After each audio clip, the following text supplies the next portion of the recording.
દ્વારની અંદર પ્રવેશ કરતા આ રીતે રોડની બંને સાઈડ આપણે દુકાનો જોવા મળશે. હવે આપણે દર્શન કરી રહ્યા છીએ ભવાની માતાજીના. ભવાની સ્વયંભૂ છે બરાબર. આ મા ભવાની 3 સ્વરૂપ બદલે છે, સવાર બપોર અને સાંજ. સવારે બાળાવસ્થા, બપોરે યુવાવસ્થા, બપોર પછી ભરપૂર ડોસી જેવું લાગે. માત કી જય.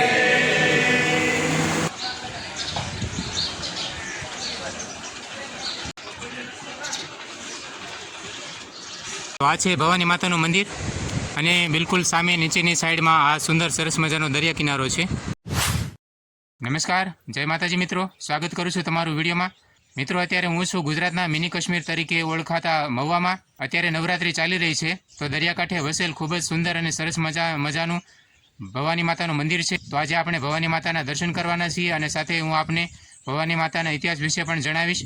તો વિડીયોમાં આપને ખૂબ જ મજા આવવાની છે. વિડીયોમાં મારી સાથે અંત સુધી જોડાયેલા રહેજો અને આપને વિડીયો જો ગમે તો વિડીયોને એક લાઇક જરૂરથી કરજો.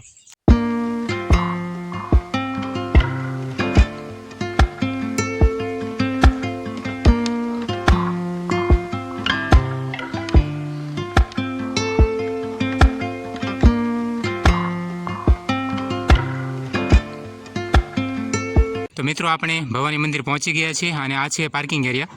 આ છે મુખ્ય પ્રવેશદ્વાર અને મુખ્ય પ્રવેશદ્વારની અંદર એન્ટ્રી કરતાં દાખલ થતાં રોડની બંને સાઈડે દુકાનો આવેલી છે.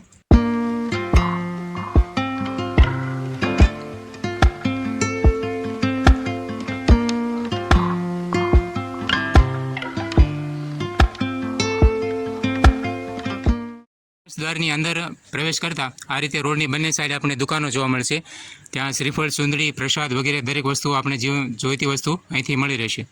તો હવે આપણે પ્રયાણ કરી રહ્યા છીએ મંદિર તરફ. હવે આપણે દર્શન કરી રહ્યા છીએ ભવાની માતાજીના મંદિરના.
અત્યારે આપણે છીએ ભવાની માતાના મંદિરે અને આપણે અહીંના જે પૂજારી શ્રી સેવક શ્રી મળ્યા છે એમની સાથે આપણે માતાજીના ઇતિહાસ વિશે થોડી વાતો કરીશું.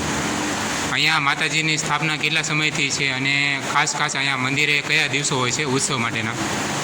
ખાસ ઉત્સવ અહીંયા પહેલાં માતાજીની સ્થાપના કે આ મા ભવાની સ્વયંભૂ છે બરાબર. આ મા ભવાની 3 સ્વરૂપ બદલે છે, સવાર બપોર અને સાંજ.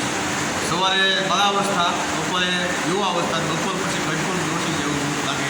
તમારી શ્રદ્ધા હોય તો આ દર્શન તમને થાય. અને ભવાની માતાના મંદિરને 5,500 વર્ષ થઈ ગયા છે. એવો શ્રીમદ ભાગવતમાં પણ ઇતિહાસમાં લખેલું છે. મહારાજા ભીમુખની રાજધાનીથી બાજુનું ગામ પટપટ છે.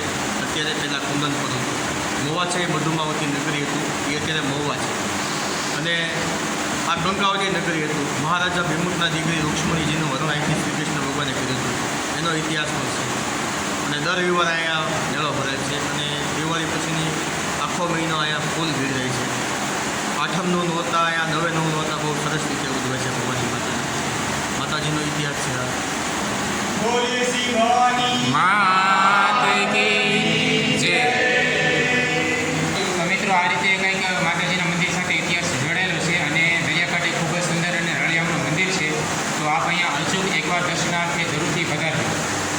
મિત્રો આપણે ભવાની માતાના દર્શન કર્યા. તો આ છે ભવાની માતાનું મંદિર અને બિલકુલ સામે નીચેની સાઈડમાં આ સુંદર સરસ મજાનો દરિયા કિનારો છે, આપ જોઈ શકો છો. અને સામે જે દેખાઈ રહ્યું છે એ છે પાવર હાઉસ. તો એકદમ બિલકુલ સાફ અને સુંદર સ્વચ્છ દરિયા કિનારો છે. તો હવે આપણે જઈશું નીચે દરિયા કિનારા તરફ અને નીચેથી મંદિરનો અને દરિયા કિનારાનો વ્યૂઝનો આનંદ લઈશું. મંદિરથી નીચે જવા માટે અહીંયા આ રીતે પાકી સીડીઓ બનાવેલી છે. દાદરની સીડીઓ ઉતરીને આપણે નીચે દરિયા કિનારામાં નીચે જવાનું છે. તો આ રીતે પગથિયાઓ બનાવેલા છે. તો આ પગથિયા ઉતરીને આપણે હવે નીચે દરિયા કિનારામાં જઈ રહ્યા છીએ. અને આવી રીતે દરિયા કિનારા પર નાસ્તાના સ્ટોલ લાગેલા છે.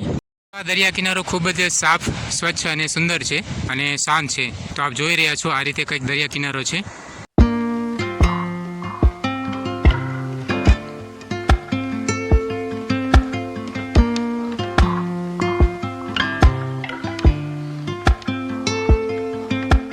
તો મિત્રો હવે આપણે આવી ગયા છીએ નીચે દરિયા કિનારામાં અને હવે આપણે દરિયા કિનારેથી નીચેથી ઉપરનો કંઈક આવી રીતે વ્યૂઝ છે. મિત્રો આ સામે દેખાય છે એ છે ભવાની માતાનું મંદિર અને આ છે નીચે દરિયા કિનારો. આ રીતે અહીંયા ફૂલ મોટી સાઇઝમાં વીજળી ઉત્પન્ન કરે એવા પંખાઓ લાગેલા છે. આ રીતે આપ જ્યારે દરિયા કિનારે આવો છો તો આપને આવી રીતે બાઇક રાઇડિંગ કરવા માટે મળી રહેશે. કિનારે અત્યારે અહીંયા ખાણીપીણીને સ્ટોલ લાગેલા છે. તો અહીંયાથી આપ આપનો મનગમતો નાસ્તો પણ કરી શકો છો. દેખાય છે એ છે ભવાની માતાનું મંદિર. ભવાની માતાના મંદિરની બિલકુલ નીચે આ રીતે દરિયો કિનારો છે. એ છે મિત્રો કે આ બિલકુલ સાફ, સુંદર અને સ્વચ્છ દરિયા કિનારો છે. અહીંયા કોઈ પણ પ્રકારની આપને કચરો કે ગંદકી બહુ ઓછું જોવા મળશે અહીંયા.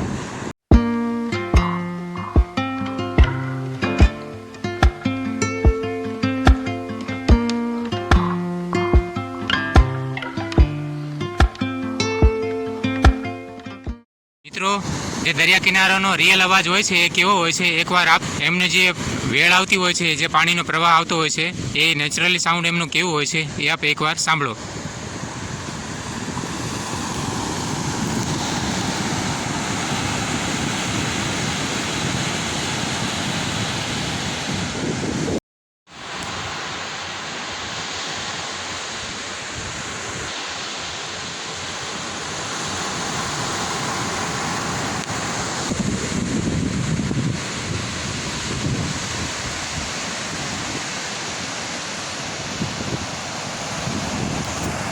તો આ વિડીયોને અહીં વિરામ આપું છું મિત્રો. આશા કરીશ કે આજનો વિડીયો તમને ગમ્યો હશે. વિડીયો આપને કેવો લાગ્યો મને કોમેન્ટમાં જણાવજો. વિડીયો જો સારો લાગ્યો હોય તો વિડીયોને એક લાઇક જરૂરથી કરજો અને આવા જ અવનવા પ્રકારના વિડીયો જોવા માટે અમારી યુટ્યુબ ચેનલને સબસ્ક્રાઈબ જરૂરથી કરજો. મળીએ પાછા ફરી વખત એક નવા વિડીયો સાથે. ત્યાં સુધી આવજો અને વિડીયો પર સમય આપવા બદલ આપનો ખૂબ ખૂબ આભાર.